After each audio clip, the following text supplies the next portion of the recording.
What's up, potty people, and welcome back to my channel. So it is 2 o'clock in the morning and we have been up and at it for 12 hours now. So today we're going over 5 beauty habits I feel like you should incorporate into your routine just to improve the efficacy of all of the beauty things, all of the makeups and the skincares and the hair stuff, and just make everything work better and make you look and feel more beautiful. So who doesn't want that? Habit number 1 is sleeping on a silk pillowcase. So this is something that we've heard for many years. I feel like I was reading about this when I was in middle school and high school, but there are supposed to be a lot of benefits to silk pillowcases. And not only is it good for your hair, but it's also good for your skin. Now, there are some claims out there that say that silk pillowcases are good for anti-aging and that it helps prevent wrinkles and signs of aging, and that's just not true. That all boils down to your sleeping patterns and whether you're a side sleeper or you smush your face into the pillow every night. Problem with cotton pillowcases is that, number 1, they absorb everything. So they are just a bacteria harboring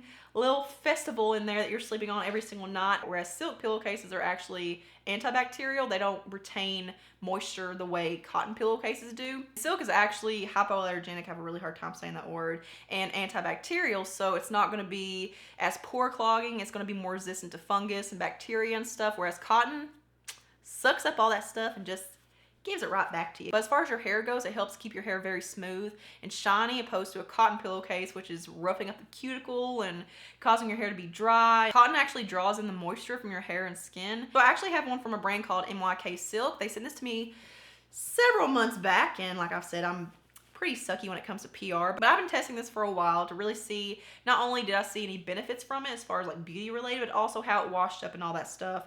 Yeah, I'm not even really sure on the price of this. I'm not really sure how the price compares to other silk pillowcases, but yeah, it's just a really nice, very high quality feeling silk pillowcase. It washes up really nicely. It does have a little zip on the end, so it's not one that you just kind of slip over your pillow. It is one that kind of traps your pillow in there, so it's not sliding around or coming out or anything. As far as my skin goes, I feel like I wake up the next day and my skin feels a lot smoother and softer, whereas with a cotton pillowcase, I feel like my skin, it almost feels more textured. Looking back now, like when I was using one, I didn't really think of anything of it because that's what I've always used. But now I look back, I'm just like, that made my skin look so dry. But also when it comes to my hair, I feel like my hair is in much better condition now that I started using this, because I feel like I wake up the next day, my hair feels smooth and silky, and you know, I didn't necessarily keep the style from the day before, but it's manageable actually. Like, it doesn't look like I don't know, slept in a barn. So habit number 2 is to apply your skincare when your skin is damp. And this is something, again, that I've heard for a long time, but I used to think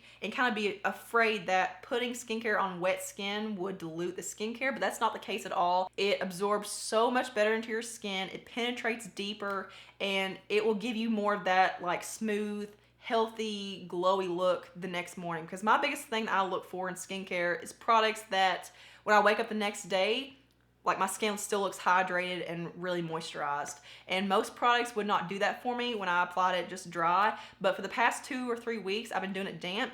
And oh my God, it has made such a huge difference. I can actually see the difference in my skin and I can actually feel it. But what I'll do is, as soon as I get out of the shower, I'll towel dry my body, give my skin time to dry a little bit, not completely, just a little bit, and then I'll go ahead and go in with my serums and moisturizers and just do it as soon as I get out of the shower. So that's what I do at night. And then in the morning, I don't cleanse my face, but if you do, you can still do this, but I'll just rinse my face off with warm water, again, let it air dry a little bit, and do the same exact thing. And oh my God, you gotta try it. Habit number 3 is using chemical exfoliants over physical exfoliants. So this is something that's pretty new to me. So a physical exfoliant is more typical, especially in the Western world. There's not really a whole lot of chemical exfoliants on our market. So what a physical exfoliant is gonna do is just touch on the outer surface of the skin. It's not going to penetrate. It's not really going to do a whole lot aside from just making your skin feel and look a bit smoother. You're going to exfoliate one day, and then the next day it's going to feel like you probably didn't do anything. It's very, very temporary. Whereas with chemical exfoliants, these actually penetrate into the deeper layers of the skin, and they work on problems that are a little bit harder to fix. So acne, clogged pores, like blackheads, fine lines, all signs of aging. They just keep your skin looking really bright, and they basically retexturize and clarify your skin. So you're gonna see like AHAs and BHAs, so glycolic acid, lactic acid, mandelic acid, salicylic acid, which is the most common BHA, and that is also, that's good for like blackheads, acne, oily skin, stuff like that. But the reason that I say to go for a chemical over physical is because chemical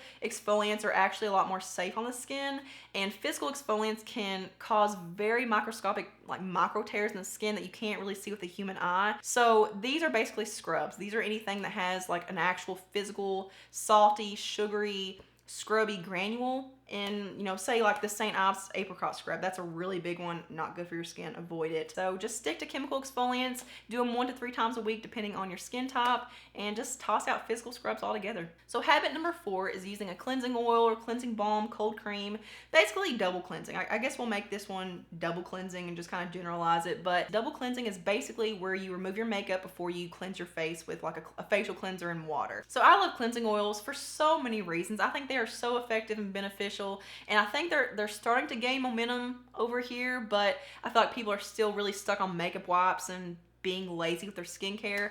But cleansing oils are really good at breaking down everything on the surface. So it breaks down your makeup so fast, so effectively, and so much better than using like a makeup wipe or your cleanser or whatever. It's one of those products that does multiple things, whereas makeup wipes, you take your makeup off and that's it. It has no benefit for your skin aside from removing your makeup half-assed. With cleansing oils, your skin is actually nourished and hydrated and softened and plump. And not only that, it's oil soluble, so it breaks down not just makeup, but dirt, debris, blackheads. It kind of helps wiggle all the junk out of your skin. It just has so many benefits aside from just removing your makeup. So habit number 5 is using hyaluronic acid in your regimen. And basically, we've all heard it, hyaluronic acid is good for acting like a moisture magnet basically, so it helps retain moisture. And the whole thing is that it retains 1,000 times its moisture, or 1,000 times its weight in moisture. It's kind of trippy. When I first got mine and I started using it, I thought that hyaluronic acid was one of those things that was supposed to actually be a moisturizer, but it's not. Like, it's not something that makes your skin look and feel more hydrated on its own. You don't want to use it by itself. What hyaluronic acid does is it acts like a moisture magnet basically, and it helps retain all the moisture in your skin, and it sucks up all the moisture in the air, in your skincare products. And I kid you not, when you start using, I'm just gonna start calling it HA. When you start using HAs, you will see a huge difference in the overall hydration and plumpness of your skin, and also the efficacy of your other skincare products. And I'm telling you, when you put it on before anything else, and especially when you put it on damp skin, you will see a dramatic difference. So that is it for this video. I hope you guys enjoyed it and actually learned something from it. And it is time for me to clock out and go to bed because, oh my God, I'm looking hella oily. And in the comments below, let me know what you learned today and what you're taking from this video. And also, what are you gonna start incorporating into your routine? Make sure you give this video a thumbs up if you enjoyed it and subscribe to my channel to stick around. And I'll see you guys in the next one.